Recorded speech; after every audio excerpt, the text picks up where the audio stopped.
You are listening to the Horse Radio Network, part of the Equine Network family. Hi, I'm Jennifer Wood.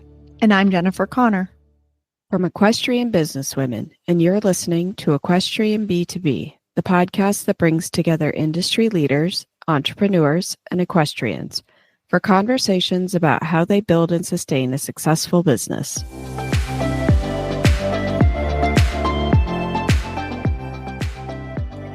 On today's show, we speak with RoseAnne Spallone-Nagle, a lifelong equestrian and holistic financial strategist who works with business owners, high-achieving women, and the multi-generational families to help them grow, protect, and transfer wealth in a way that aligns with their values. RoseAnne Spallone-Nagle is a lifelong horsewoman and in the top 1% globally of financial professionals as a member of MDRT, Million Dollar Roundtable, who blends strategic planning with real-life perspective. She helps entrepreneurs, equestrians, and multi-generational families structure their wealth with purpose so they can protect what matters, grow what they've built, and leave a legacy that lasts. With a background that spans elite-level equestrian sport and holistic financial planning, RoseAnne offers a rare, values-driven approach to wealth. Her clients trust her not only with their assets, but with their goals, fears, and vision for the future. She continues to teach hunter-jumper and equitation clinics throughout the year and lives in Ridgefield, Connecticut with her family and their Bernedoodles, including a new litter of puppies that just arrived.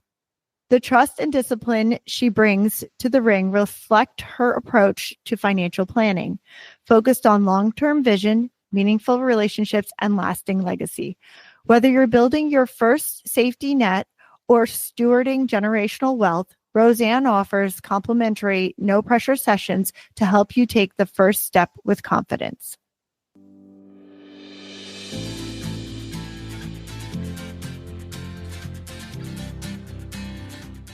Equestrian Businesswomen is excited to host the second annual EQBW meetup with a party and a supporting women in business vendor market at the 2025 Saratoga Women in Business Spectacular Horse Show at White Hollow Farm in Stillwater, New York.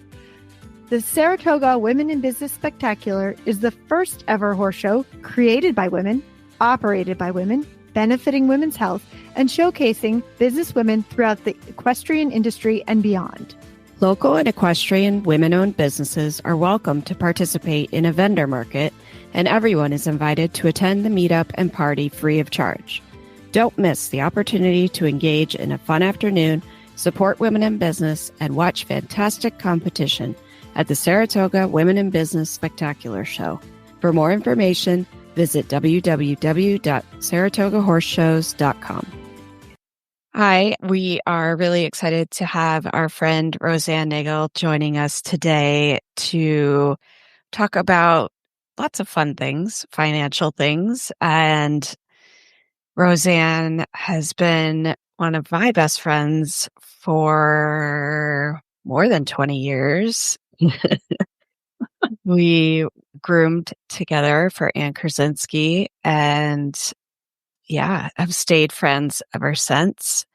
And RoseAnne has, been one of those people that I have always admired for following her passion. And we're going to talk to her about how she had to kind of pivot and find something else. So it's going to be fun to talk to you, RoseAnne, and share your story. I'm excited to be here. Thanks, Jen. Yeah. So kind of talking about that background in the equine industry. I mean, I just said, we groomed together, but can you give a little bit more about, how you got started and kind of where you were in it? Yeah. So, I spent I was laughing because you're like, we've been friends for 20 something years. I'm like, yeah, we're getting older. It's crazy to say that, right? But I spent over 3 decades in the equestrian world. It was definitely the foundation of my professional life now. Like you mentioned, we worked together under Ann Krasinski, so groomed for her, went on to be a rider, and eventually followed a role as assistant trainer with Frank Madden. I always felt like when we had that early exposure to that Olympic caliber training, you had like high pressure programs and just kind of formed a deep appreciation for honestly, like just having excellence around us all the time. It was in the ring or out of the ring. I thought it was a really amazing space to have a background in when it comes to being in the equine industry. From there, I went on to launch my own business, Spallone Sport Horses. It was really kind of like a boutique hunter jumper facility. We did not just training riders, but it was also kind of like a pipeline for sourcing development, whether it was, importing horses or bringing up talent from like a school program into the show ring. The horses weren't all investment horses. Some were rescue. We really had a lot of different spaces that we worked in. I think all of them were really just about connecting riders with the horses that matched them, whether it was, developing young horses to be marketed and sold or, developing riders and their team to go to compete successfully at Devon and WEF and WEC and all the different, amazing venues that we're lucky enough to be at. I mean, that's really kind of my background in the equine industry. Yeah. And obviously, like, it was your whole life. I mean, everything revolved around horses, right? Oh, yeah, for sure. I mean, from the time we woke up until the time we went to bed, we were always on the road for 100% of the time. We had a few different spaces here. Like I said, when I had Spallone Sport Horses, I based out of a few different barns and we, I taught clinics nationally and a couple internationally, which was a real treat. So that was, I just loved it. I mean, I loved being in the barn, seeing all the people, watching the horses develop, bringing along a young one. I thought that was really amazing. Mm-hmm. And what kind of led you out of the horse industry? Can you tell us that story? Yeah, that was, the transition from the barn into the financial world was definitely like the hardest part of my life personally. It was really an identity shift. My son I came home from doing a clinic and I gave him a hug and he was about 2 and he stopped breathing. So immediately I knew that I needed to pivot. It was very petrifying for me to kind of think like I've done this my whole life since I was 4 years old. I've missed funerals and weddings and family events in order to go and be successful in that career. And then all of a sudden I knew that I needed to make a complete shift. So I was really lucky enough to have a few of my very, very good clients that I had brought up their children since they were 3 and then they were like going off to college, right? That they worked in the financial field and they just said, RoseAnne, you definitely have the right headspace for it. You've got the drive, you can talk to people about these things. You've worked with me in my investments on my investment horses. I think that the financial world would be a good space for you to start. So I had some really good close friends and clients that were able to help me find a different space that I would be successful in. That's cool.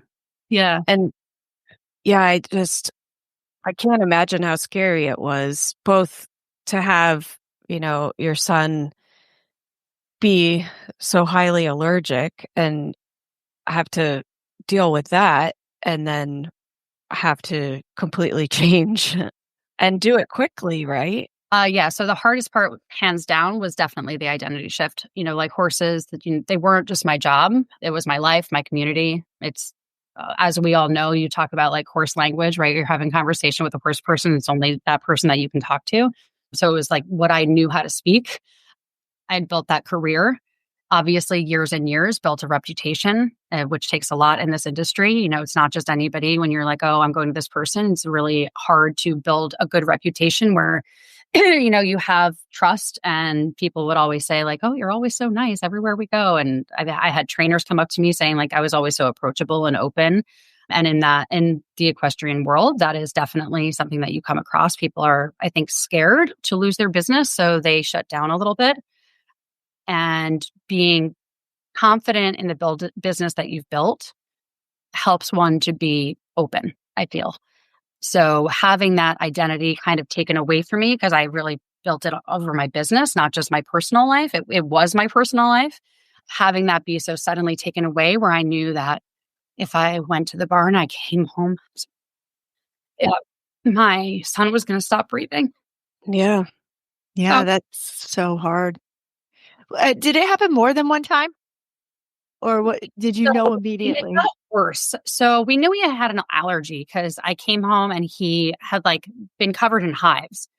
And I just thought it was other allergies. I just really didn't think about it that way. And then once he stopped breathing, I was like, oh, wow, like we need to get him tested. Like, I don't know what this is. We have dogs, we have cats. I'm with the horses. Like, it's springtime. Like, I don't know what's going on. And so when he got his allergy testing, it was they were like, yeah, no, he can't go anywhere near a horse. Like, this is not even, they were like, we can do shots, but he still shouldn't go anywhere near a horse or be anywhere near anything that has to do with horses. So that was definitely like, I mean, such a surprise too, right? Because you were probably around the horses while you were pregnant and everything, right? Right. I have pictures of him as a newborn on a horse in a saddle. Like, I brought him to the barn. It was literally, I mean, and it was just very slow. It was not all of a sudden. It was that as he got a little bit older, he grew into this very strong allergy and it just got worse. So, yeah. Wow. And then you were so super lucky to have people around you that like recognized your ability with the finances. But did you have to have education before you did that? Yeah. So the education, definitely. There's a lot of education. So I actually had a bout of cancer right after Van became allergic and right before I made the decision, like, I need to completely change this. So I was on bed rest. And I had been talking to a few of my clients and they were like, I think this is a good field for you. Start with this, take this exam first, and then go out and look. So it was about 40 hours a week for a few weeks of studying, like full time. And then I took the certain tests. So you have to take like a life and health, securities testing for investments. So it's really holistic planning, which was what I really wanted to go into. I didn't want to just go in and do sales. It's kind of not my vibe. So I really wanted, that was my number one, was trying to find a purpose, right? Like, what is the purpose of my life? And my purpose when teaching was bringing kids along and bringing horses along and watching them grow and like overcoming challenges and being part of their life, right? Like, that was, that's me. Like, I want to build relationships. I'm not like very transactional. If somebody wanted to kind of like come in and do weekly lessons, I'm like, okay, like, you can ride with this trainer, right? Like, I really like that relationship building. So I knew that I needed to have the whole spectrum of education. So I'm still learning, right? I mean, that's kind of the way the business works, is every quarter I'm taking another exam on whatever it is, just to specialize in one thing or another. So yeah, there's constant education. Currently, I'm licensed in 11 states. I plan to make it more. Right now, I'm just the East Coast and California. What about like before you got that education? Had you gone to college and had a degree? Yeah, I went to Fordham for psychology, a minor in psychology, and then I majored in law.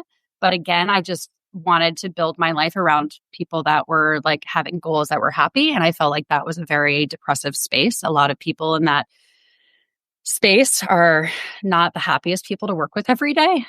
And yeah, so I knew that, like, whether it was psychology, which actually very much helps in this field, and obviously in the horse world, like, people's fears of riding and like their insecurities really show up in the saddle. And then the same thing when it comes to financially, a lot of people are maybe embarrassed by wherever they are, or they're like overwhelmed by all the things in the organization and kind of trying to put a team together. I mean, it's very much the psychology portion goes into both fields. And then the law portion, I'm not practicing, so I can't give advice, but I know at least the questions to ask so that you can go to your lawyer, which is helpful.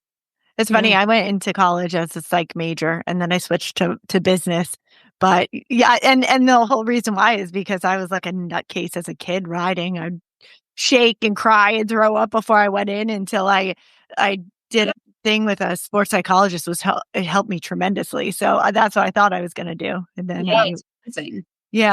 so I get that. I mean, it's amazing, isn't it? And you like learn those things, and then they are helpful in life, though, for sure. Oh yeah, totally helpful, even in sales. Honestly, yeah, definitely. And so now that you're working in this new position as a financial services professional, what does your job look like, and what kind of services do you provide? So two separate questions really, right? So like I think that, what is the job? Like somebody will ask me like, what do you do? And I just tell them I'm a financial strategist because I do a little bit of everything. Really, it can be taking the overwhelm out. Like I was mentioning before, a lot of people seem overwhelmed just managing, whether it's managing significant wealth or it's just starting out, they don't know where they are. Like, especially in the equestrian field, I know a lot of like grooms and riders and trainers or business owners who are like, I don't have an IRA. I haven't even thought about that. My world is spinning so fast that I haven't really put the time into sitting down and doing something about it. I don't even know where to start. So a lot of people that I work with are starting from that space and just kind of saying like, okay, let's sit down, whether it's an hour a week or you're a person that wants to sit down for a full day together and we just hang out for the day and we get it all done at once, like whatever works that's one space. Or I'll talk to a lot of people on the other spectrum in the horse world, whether it's the horse world or outside of the horse world, whether it's business owners or people who are like, this is my hobby and I have a string of horses and their goals are very, very different. They're going to most likely have retirement plans and those things, but they're looking at wealth management. How am I going to transfer my legacy from my generation to my children or my grandchildren? How do I avoid I'm not looking to break the law, but how do I avoid paying taxes that I don't have to pay? Right. So tax diversifying their estates. So it's very different types of people that I talk to in a day, which I love. And, in terms of services, it's everything from like gathering a team of people, getting people connected to lawyers or CPAs if they don't have one, organizing what they're doing, to also on the other side of it, sitting with somebody's team that if they already have their team, having a second set of eyes, be like, okay, are you really confident enough with your plan that you're okay having a second set of eyes come in to see if they see anything? Because sometimes that's really helpful. Yeah, I think you and I have spoken before too, and it makes everything a lot less overwhelming to have somebody like you being like an advocate, and then you know who you have to go to, because sometimes you don't even know who you have to go to get these kind of things done. Mm-hmm. Or it's like a simple, like to me, a simple question where it's like, oh, I'm going to plan a vacation with my husband and I don't know where to pull money from today. Like, it's just one of those days. And I'm like, okay, great. Yeah, let's give me 15 minutes and let's get on the phone and like, tell me where the things are. Or I already know very closely, right? And we'll kind of talk that through. It can be something simple like that too. Yeah. So what does your day-to-day look like? Yeah, no 2 days that look the same. So definitely, that is something that I definitely love. I feel like in the horse world, it, depending on where you are, can get a little repetitive, right? Like you're coming in, you're doing the things. I think the thing in the horse world was, for me, really fun was you would like have a different investment horse, or you'd have a new rider coming in and like watching them change their talent. Like their challenges were different, but like your routine basically is the same every day. That's similar in the financial space. The routine for me is the same every day. I'm very much type A person. Like I like to have things like I wake up, I have my coffee, I do my yoga, right? Like I like to have my day run the same. But when it comes to what it looks like and who I'm maybe typically working with, like I just mentioned, it can be somebody who's putting together a debt management plan in 1 hour. And then an hour and a half later, I'm doing like a buy-sell agreement for a business to say like, okay, what happens when you want to get out of this business? Where is it going? Do you have a plan for that? Like, what's your exit strategy? And then in the afternoon, I might be talking to somebody who has inherited some wealth and they're looking, or they built their own wealth and they're like, what do? I don't know where to put it and how's it going to grow. And I don't want to be jumped into the next tax bracket. So what am I going to do with that? And can I open up a trust? And like, they have a lot of trust questions. So it's totally different throughout the day, depending on who I'm talking to. And it's kind of like a lot of networking that you do, right? Pulling all these different people together. Yes, a lot of networking. So that is something that I didn't know that I was good at, but people always tell me like, RoseAnne, you're like the mayor, you know everybody. I'm like, no, I just like people. Like I enjoy talking to people. So like, even I was talking to somebody last night and they're like, yeah, I'd like to do some swim training, like a client. And I was like, oh, great. Oh, that sounds great. You know what? I know some moms. Let me like send your number. And within 24 hours, she's got 15 new clients, right? And she's like, this is amazing. So like, definitely networking is a huge part of it, just because I think it's fun, right? I think like if somebody's like, oh, I need this and I know somebody that's going to do that, then let's get them together. Yeah. So, networking for social experiments like that. but also collaborating with teams of people. I think that you have to be able to talk to different people. So I'll talk to a lot of people and they'll be like, oh, I have a financial advisor. I'm like, that's great. Awesome. I work with financial advisors all the time. This is what I also do. But I also know that like my husband, for example, has had his accounts with his advisor for years. I'm not going to take over his accounts, which is hysterical, right? Right. I totally get that. I'm like, great, that sounds perfect. So like I work as part of his team, right? Or like this person's like, I already have this person, like, great, let's get together and make sure you have a whole team around you. Do you have you're the person who's doing these investments? Do you have the person that's doing your insurances? Do you have your CPA? Do they ever sit down at a table together? Why not? Everybody should sit down and have the conversation and be on the same plan, right? Is your will put together? Is your trust put together? Do you have one? Do you not? Are you scared of putting one together? What do you feel about that? Why not? It's not a judgment space, but there's a reason. Whether you've not had the time or you're scared of what you have, decisions you have to make, or is it a financial, like, oh, it's going to cost me $1,500 or $2,000, right? Right. What is the reasoning behind it? Because I would kind of gauge that most people would think that having a will is a good idea, right? Yeah. I think like not very many people have gotten that far. And I think that that's where I'd like to kind of help in that space, is kind of saying like, well, why? And then let's figure out how to get you where you think that you want to be. Yeah, when you and I sat down, what I loved is that you're like, okay, who do you have on your team already? So I gave you who I had, and then we kind of went through things that like maybe I hadn't thought about and I needed a little bit more to think about or more guidance. And I like that it could be broken apart and it wasn't like you were coming in to just take control over everything. And then the second part of it was, oh, I would love to talk to your people because, like, you surrounded yourself with horse people and I could use that. And so like, then the networking came in to kind of like, oh, let's try and, maybe they could be helpful to another client or whatever. So I really like how you are able to do that as well in this job.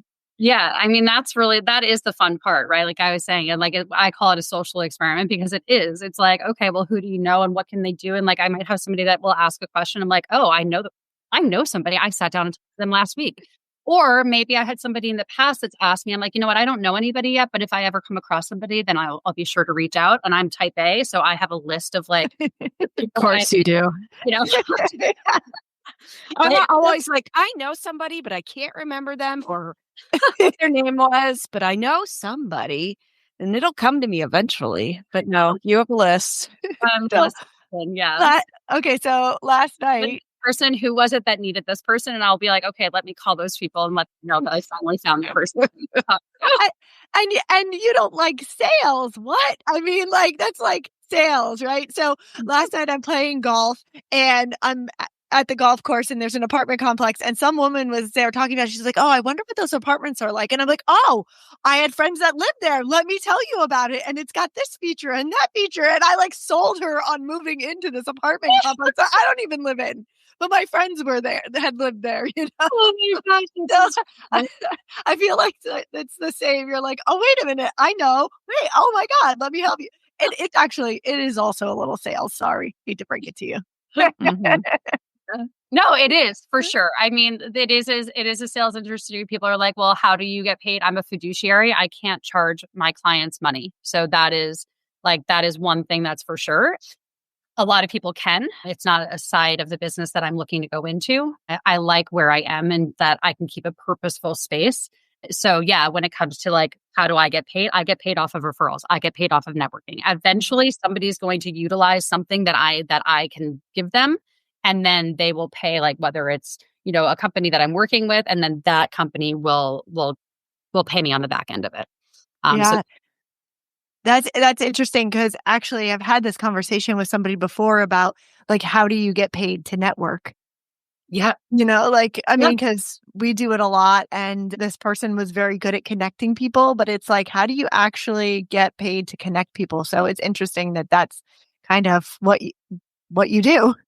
Yeah, exactly. It's like all networking and referrals. Like, oh my gosh, I talked to RoseAnne the other day and you need to sit down with her or blah, blah, blah, blah. Or I know this guy who does like what you were saying. You're like, I have my CPA. I'm like, fantastic. When are we sitting down? Yeah. 500 clients for him that are waiting. I think that would overwhelm him, honestly. I'm waiting for a text back from, I don't know, 3 weeks ago. Oh my gosh. So funny. I think he turned his brain off after tax season. He's like, give me a minute. You can't talk to them right after April. Yeah, maybe like come August. They're like, I'm going to enjoy my summer. And come August, I guess I'll get back on the wagon. Yeah, exactly. So fun. Oh. Can you give us kind of an explanation of what a fiduciary is and kind of what the job is, what it means? Yeah. So basically, it is that I need to work for somebody else. Like I am your quarterback, right? So like you're saying with the networking, I am there as a voice for whoever my client is.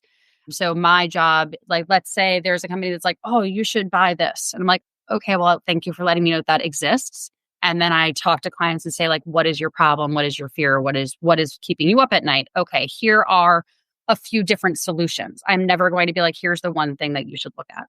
So I'll show somebody a few different solutions, for example, and then say like, okay, like this seems to fit with you because of this reason. This fits because of this reason. What feels the best to you? So as a fiduciary, I'm not there to sell you something. I am there to figure out what is it that you need, what's suitable. And some people, this is where the psychology comes in, right, Jen, is like, some people will come in and say like, oh, I want to invest everything very aggressively. I'm like, okay, well, before I sign off on that, because in 20 years, your kids are going to come after me legally. Let's make sure, like, do you have an emergency fund? What if this happens? Like, that's what you were saying is like, oh, I didn't even think about those things, right? Like, what does my whole picture look like? And like, okay, maybe we don't invest that much aggressively, but if we have all of these other pieces, then we can invest that much aggressively. So really looking out for a client's best interest. Sometimes it's asking the questions that nobody wants to ask you. Like if you go in to, I'm not going to use names, but if you go into a building and you're like, okay, here's $100,000, I want it invested. Those people are going to say, okay. And they're going to take your money and they're going to invest it and they're not going to ask any questions. That's not a fiduciary. Fiduciary is like, okay, that's great. Now let's talk about why. Let's talk about the things. Let's explain. Let me, see if there's a hole. Let me give you an education on different aspects of what could happen if A, B, or C happened. So it's kind of having that more deep conversation.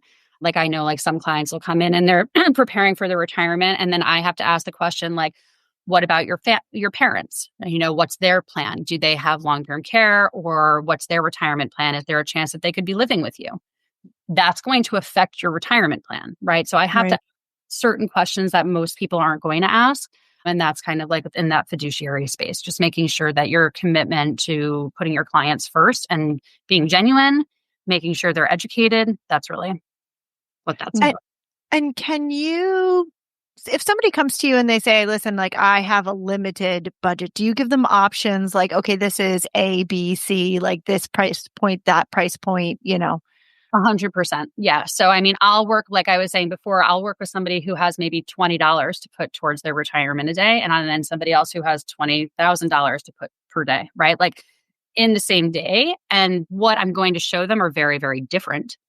Goals can be the same, right? Like higher, but it's going to be like, what does your retirement look like in your head? Okay, let's see what we can do to get you there. At least get something started so that we know what the growth is, right? While keeping you safe. So definitely we work with whatever budget. Even this morning, for example, I had somebody I was chatting with and we were talking about long-term care. She wants to invest. And I said, okay, well, like you're young, but this is something that you can maybe open that idea. And this would be the recommended amount, for where you are and like, so that you have the right amount by the time you're at retirement age. And her face went, and I said, that looks like a no to me. That looks like that's going to be overwhelming to you. My job is not to make you stay awake at night. My job is to make sure that you feel better going to bed at night. So like we looked at that number and we adjusted it and we still put something in place that made her feel like, okay, I've got something started. But it's also a space where she's like, I don't have to give up, my Starbucks tomorrow morning, right? Like, which is also valid, right? So I think that being able to say like, there are options inside of what your goals are is huge. And being honest about like how you're feeling about like what the budget is. Yeah, because I think that that's like a huge barrier for people like to get past. Like they always think that they've got to have a minimum, $100,000 or they don't even know. I mean, honestly, I had a friend ask me after one of our episodes that we had with an estate planner, like, how much money do you need to put in a trust? And I was like, oh, like, no, it's not as complicated as it makes it sound. Like, Mm. not that the estate planner made it sound like that, but people hear the word trust and automatically think, oh my God, I have to have hundreds of thousands of Millions. dollars. Yeah. To get started. And Exactly. you don't. You literally don't, Not at all. But if you go to a financial advisor, there are financial advisors who won't work with you unless you have at least like $250,000 in assets. Right. Exactly. That's not And that's what I do. right. That's why Right. I'm a holistic financial strategist. Like some people are like, you're a financial advisor. I'm like, that gives me a dirty feeling. So yeah, and that's why I mentioned before, like when I was growing up, I had a single mother. Our housing situation wasn't always stable. I mean, we lived in hotels here and there. I grew up very, very poor. Like we did not have money. And then I worked really hard. I had a business that grew from nothing and I think was very lucrative. Like I had a great business. Like it's like, come on, kid, don't be allergic, right? Like, we finally made it. All right, fine. So then, like, I had that. I have a husband who came from a lot of generational wealth. So I've seen all the sides of it.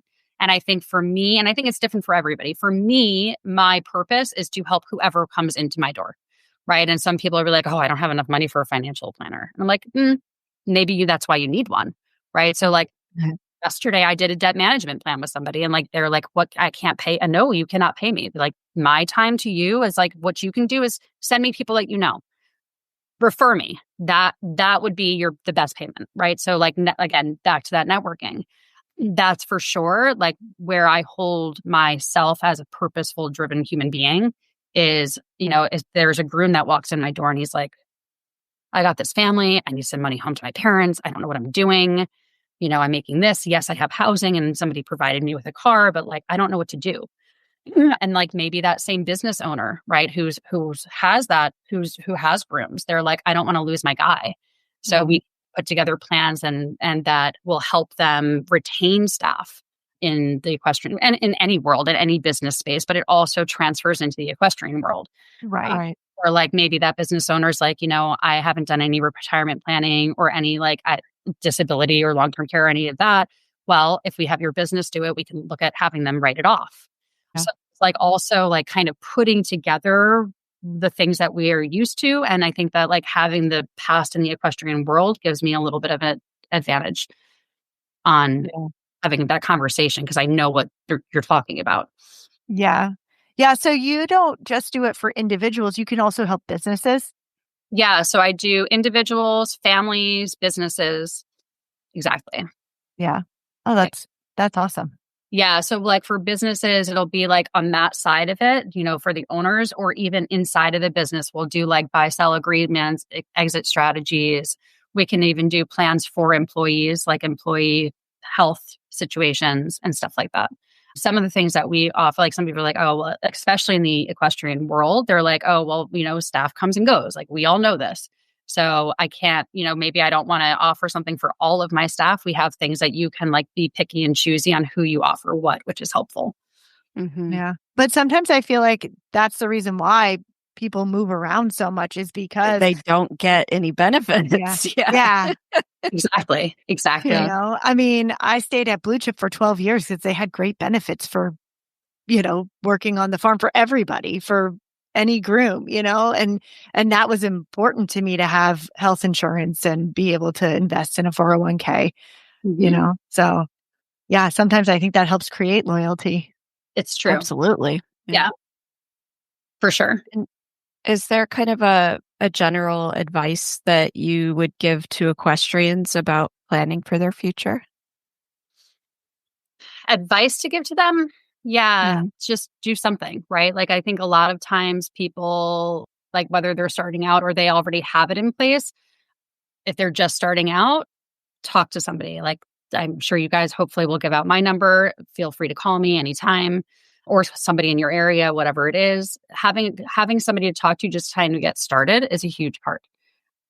Anything that you're going to do today, like it compounds, right? So like if you put $5 today, then tomorrow it's going to be 15, right? Like it grows faster the earlier you start. So like a lot of people, I'll say like when they're young, especially if you start when you're 20 or 18, you're going to be so much further ahead than if you start when you're 35. Or if you're 35 and you haven't started yet, let's get started, because by the time you're 55, you're closer to what ideally you would like to retire. And I think that's where we see, especially in the sport, so many people working for such a long time, not necessarily because they want to, but because they need to. And I think that it would be more exciting to watch people want to work longer than opposed to like seeing the people at the ring. They're like, I don't want to be here. It's like, well, so I think that would be my advice, is to like wherever you are, talk to somebody, whether it's to get started or to have them take a look at whatever you already have in place to make sure that there are no holes and that you're looking at it from like a whole aspect of everything going down. And what are some of the skills that you transfer between the equestrian world and your current role? Yeah, definitely. So especially when it comes to planning and running a business, right? As a professional in the horse world, I think I had to really understand how the numbers worked, right? You have to manage cash flow. You've got to navigate seasonal income, right? You're showing, you're not showing, wherever you are, handling payroll, right? It's just making smart decisions really around expenses. Or if you're not sure where that is, right? Like that's a huge part. I was able to become really familiar with like, how to structure businesses for tax efficiency, which I think is really helpful. I think that on the planning side, that I was always looking ahead, right? Jen is laughing at me because I'm type A, I have lists and I definitely plan ahead. That's just my personality. So on that side, when it was in the equestrian world, it was more like mapping out show calendars, budgeting for travel and training, right? Like investing in horses with intention, not just being like, oh, I like this one, let me buy it. And then let's see what pans out. Adjusting life, but then also being able to adjust as life happened, because we all know that horses break and people change and all the things happen, right? So having that mindset, that same mindset applies directly to the financial planning world. And in that space, I'm really always looking at like where you are now, where do you want to go? What steps make the most sense?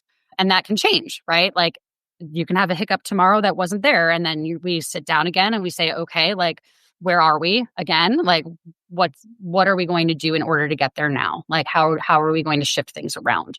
So I think the ability to be both practical and strategic for me, like having that eye on risk and timing and return, that definitely started at the barn, but it carries through into what I do now.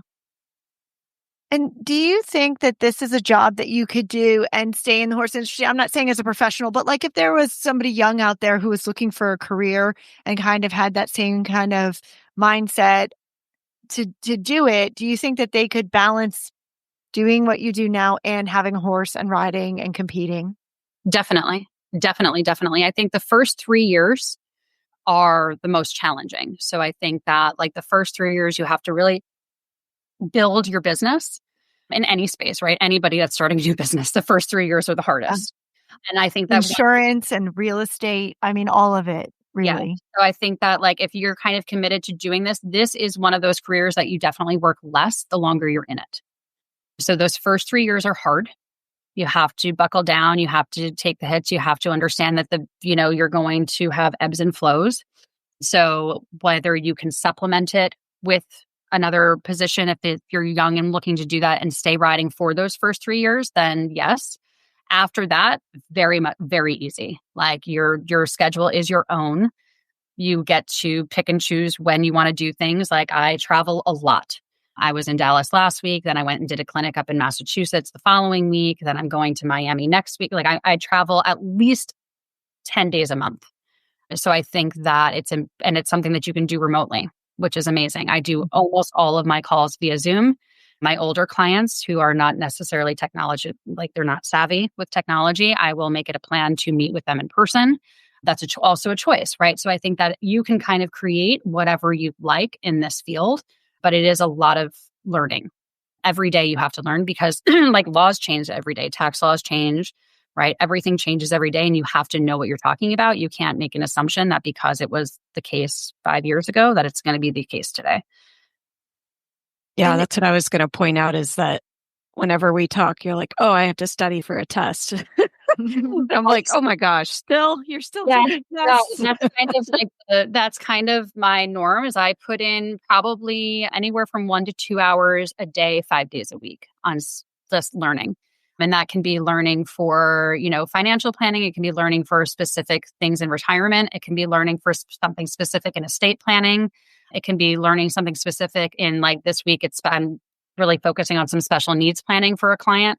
And that's the other thing, if a client comes across my desk, I can say what's really nice is I work with a large team behind me. I partner with a company that's fantastic and they have a huge team of people. So at any point, if anybody comes and I'm like, I'm not quite sure, for special needs planning, for example, I went to our advanced planning group and I'm like, here's what I need. They're like, great, here's George and Jeff.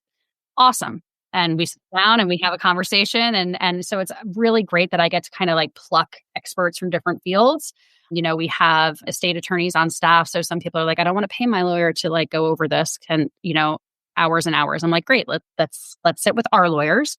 We'll draft a plan. And then you go and have them your lawyer just draft it. You don't have to sit with them and pay them by the hour. So like it is helpful to have that. Yeah. Sure.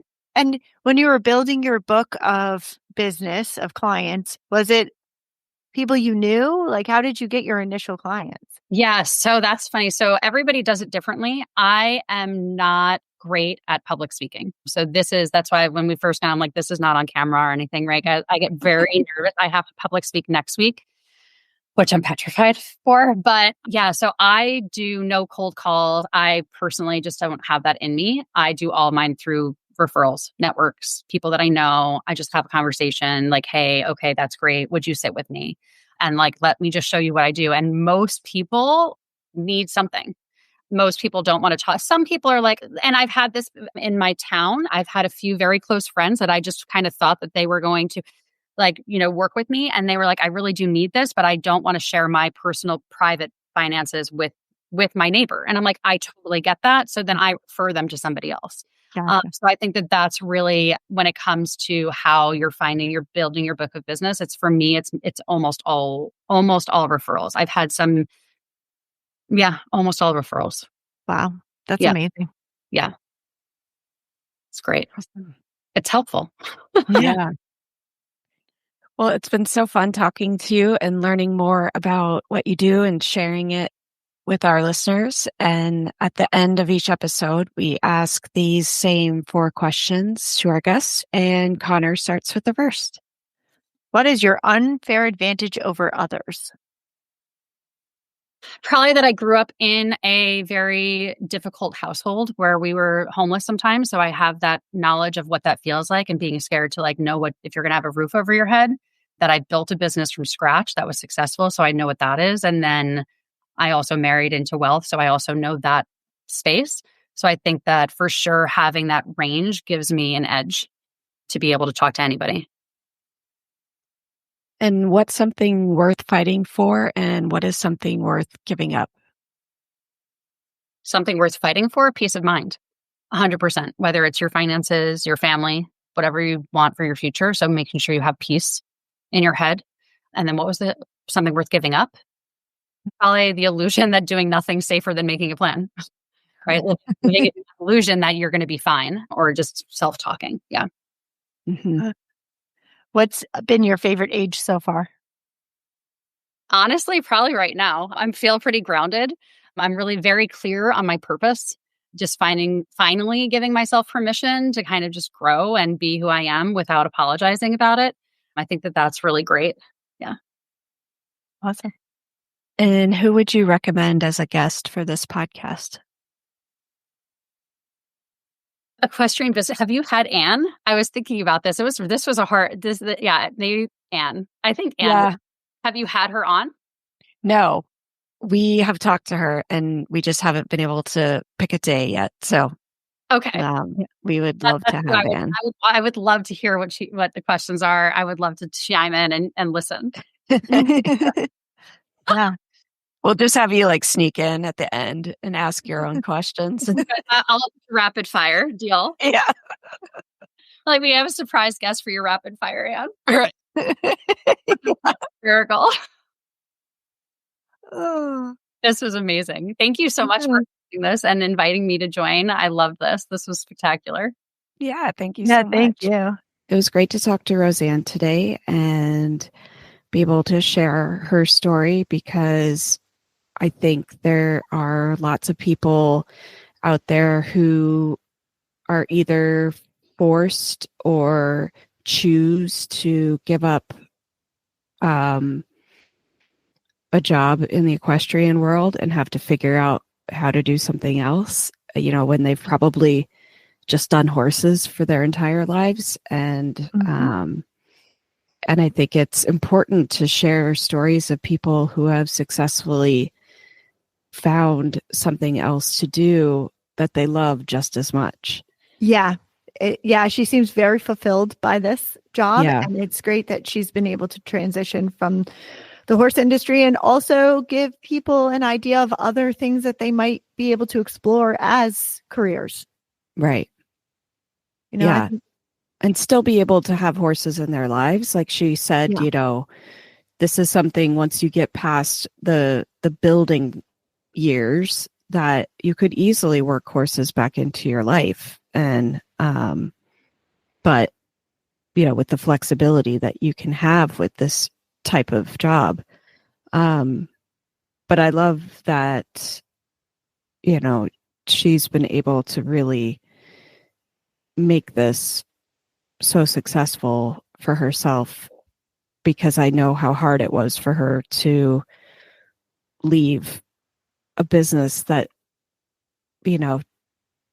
like she said, was her identity. And it took her so much effort and sweat and tears to build, Yeah. And I like how transparent she was about her story and being able to see both sides of it. And I've also had an opportunity to sit down with her and kind of go through my things on a professional level. And it was really informative and low pressure, and I enjoyed it. And I also liked, because we've talked about on the podcast before, some estate planning going on with one of my family members. And there's one of them that has some special needs. And I talked to her about that, and she was like, yeah, we can bring a team together. And she kind of mentioned that on the podcast as well, that she had worked with somebody. And that is comforting to me and very helpful to know that it's not going to be this one-off, go to this person, go to that person, this person. Like, we can go to her. She can kind of pull a team together, get all the information at one time, say this is doable or this isn't doable. We need to have option A, B, and C. Like, this is how much we can afford to spend to do it. And so having somebody that can advocate like that for you is really great. And I totally get where she was saying, some people that are close to her might not want a close friend seeing like all their business. But I think it's good to have somebody like that. She can refer you then to somebody else. Oh, yeah. I love that she doesn't pressure you, but she's always there to be like, hey, so how you doing on this? Yeah. For people who are not type A, who always need that little push and that reminder, and to say like, okay, where do we stand on this? Like, right. Do you want to use this time? Okay, you didn't get this done. Like, do you want to use this time to talk with me and go over things? Or do you want to use this time to get done what you haven't done already? Right. So that's really cool. She does, as a fiduciary, is not sales-based. It's not commission-based. Right. So she's not continually pushing you to buy something because she's going to make money off of it. Right. So what she's doing is in your best interest. Correct. Yeah. And not because she's going to make money from it. Right. Right. And she just wants to see people have a plan, be successful, get where they want to go. And I like that a lot. It's comforting to know that you can have somebody. And like I said, I love how she was like, do you have a CPA? Yes, I do. I was like, and a financial guy, and they're both horse people. And she was like, oh, I need their information. And I was like, okay, let me talk to them and get back to you. Make sure that they're on board with that because, I was like, yeah, they're horse people and they enable me. Yeah. I was like, I surround myself with enablers. But yeah, I mean, like, I like how she's connecting and networking. And it's funny to me because I have had that conversation a couple of times with one of our friends about how do you make money off of like networking? Because like, I'm pretty good at it. She's pretty good at it. Like, obviously RoseAnne's great at it. And, I'm like, how do we monetize this? Well, she figured out a way to do it and it not be in, like she said, like a dirty way. Like it's, out of the goodness of her heart, kind of coming from a good place. And then, can accomplish what she wants to in life. So. Right. Because some of it is business based, right? Like she's getting referrals, but then like she mentioned the swim teacher, like she just does that because she loves helping. Yeah, exactly. Yeah. Yeah. and I mean, honestly, I do it all the time and don't expect anything from it. I'm just hoping it comes back to me in karma. Doing good. Please refer me. Right. Oh, use my products so that my sales go up. Yeah. Well, it's a great conversation. I'm glad we got to have it with her. Yeah. And I totally hope that it helps somebody in the future. I hope that they go to her, use her. I'm telling you, it'll be worth your time. And it's so super low pressure. And then also, think about it. If you're stuck and don't know what to do, this might be an avenue of something that you can find. Because one thing I find about a lot of horse people is we all sort of have that compassion in us. And, I think that that's what this job takes is to have some compassion for people. So, might be, hey, hopefully we spark the idea for somebody. For sure. And at least just get people, like she said, to make that first phone call or to take that first step to thinking about your future if you haven't already. Yeah. I mean, we talked about that a couple of episodes ago about, like, sure, it's cheaper to do nothing, but in the long run, is it really worth it for you or your family? Probably not. Probably not. All right. We're going to wrap up today. And you can find the links to today's guest in the show notes at www.eqbusinesswomen.com. Equestrian B2B is out twice a month on the 1st and the 15th. You can find out more at eqbusinesswomen.com and follow us on Facebook and Instagram. Find Equestrian B2B wherever you get your podcasts and be sure to follow, subscribe, and leave a review. Now go start planning.